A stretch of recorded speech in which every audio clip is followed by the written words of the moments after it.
വിവിധ കാരണങ്ങളാൽ പാകിസ്ഥാനിൽ പോയി ഇന്ത്യൻ പൗരത്വം നഷ്ടപ്പെട്ട 21 പേരാണ് മലപ്പുറത്തുള്ളത്.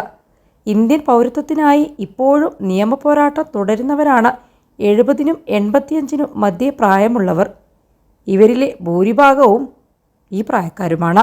മലപ്പുറം ജില്ലയിലെ കുണ്ടൂർ, മുന്നിയൂർ, തിരൂർ, തിരുനാവായ മേഖലയിലാണ് ഭൂരിഭാഗം പേരും. ആദ്യകാലങ്ങളിൽ മലപ്പുറം ജില്ലയിൽ 400ഓളം പാക് പൗരന്മാരുണ്ടായിരുന്നു. മറ്റുള്ളവരെല്ലാം ഇതിനോടകം മരണപ്പെടുകയും ചെയ്തു. ഇവരുടെ മക്കളും ബന്ധുക്കളുമെല്ലാം ഇന്ത്യൻ പൗരന്മാരാണ്. ബന്ധുക്കൾക്കൊപ്പം താമസിക്കുന്നതിന് താൽക്കാലിക വിസ പെർമിറ്റ് വാങ്ങുകയും പിന്നീട് ഇവ പുതുക്കുകയും ചെയ്താണ് പാക് പൗരത്വത്തോടെ പലരും കേരളത്തിൽ കഴിയുന്നത്. ഓരോ വർഷവും സ്പെഷ്യൽ ബ്രാഞ്ച് ഇവരെക്കുറിച്ച് അന്വേഷണം നടത്തി റിപ്പോർട്ട് സമർപ്പിക്കും.